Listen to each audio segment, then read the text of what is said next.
Hello there. I thought it was about time for another update in between Christmas and New Year. I've been rather taken up with all the festivities and things like that over the past couple of weeks, more or less since I arrived in New Zealand on the 15th of December.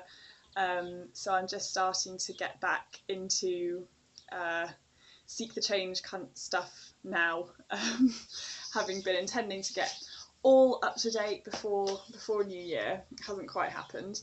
Um, but yeah, we're just about to head off for New Year celebrations up in Golden Bay, which is at the top of South Island. So I'm grabbing my opportunity to put something up before we go, as I think we'll be offline for the next week, perhaps, or a week or so. Um, so I think the last time I did a video diary was when I was in Hong Kong. So I didn't manage to do one at all in Japan, which is partly because we were quite intensively moving on all the time, and also I think I just forgot about it, to be honest. Um, so Japan was really interesting as a country to travel in, not let alone kind of learning about the environmental sustainability initiatives going on there as well. It's a really mixed picture as across it seems across the whole of society. Lots of contrasts there, which I think I did write a blog about. Um, and yeah, I kind of struggled for a little bit to feel like I got a sense of what was going on there. But in the last week when we were back in Tokyo, we went to some green drinks, which is a global thing that happens. There are even some back in Cambridge, although I think they may have finished now because for one reason or another. But in Tokyo, it's a really thriving scene. It happens once a month, and it brings together people who are all about wanting to make a difference in the world. Um, and it just felt like a really buzzing kind of atmosphere. And I spoke to the guy who founded it, who's half English and half Japanese, and he brought the movement over to Japan. And now apparently there's green drinks springing up all over Japan, and it's really helping to foster these communities of people who are wanting to do that kind of stuff.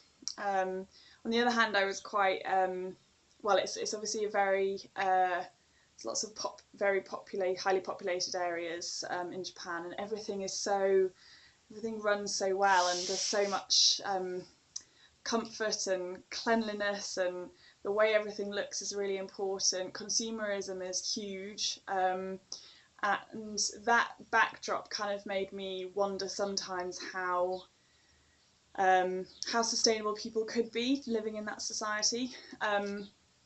But I think it is possible, and there are quite a few communities that are doing it. I just didn't necessarily get to meet them.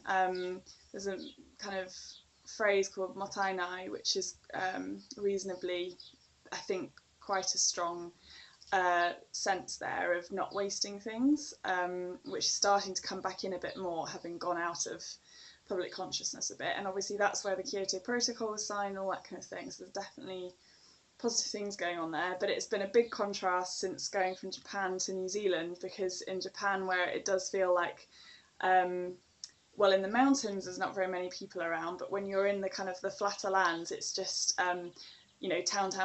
town, and you always feel like you're around people.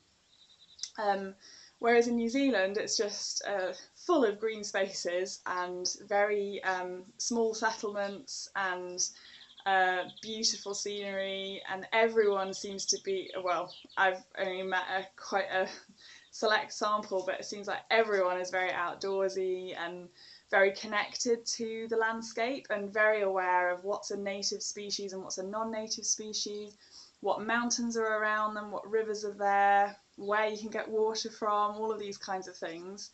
Um, yeah, I absolutely love it here, and I've just started getting into the kinds of environmental initiatives and things that are going on here. I've learned that Nelson is the kind of the place where all of the people living kind of slightly alternative lifestyles base themselves. I'm kind of imagining it as a kind of a Totnes of the UK.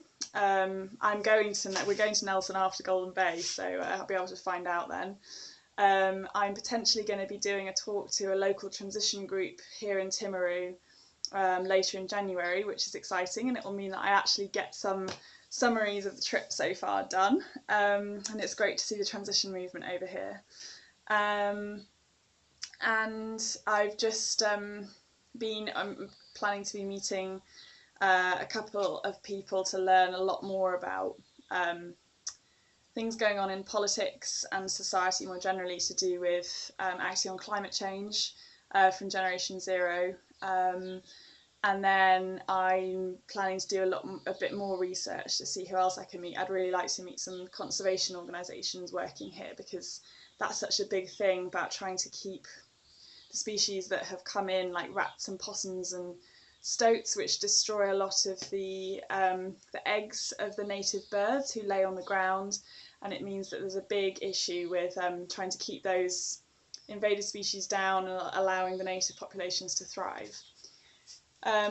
Yeah, I think that's a good enough summary. I'll call it a day there and wish everybody a Happy New Year.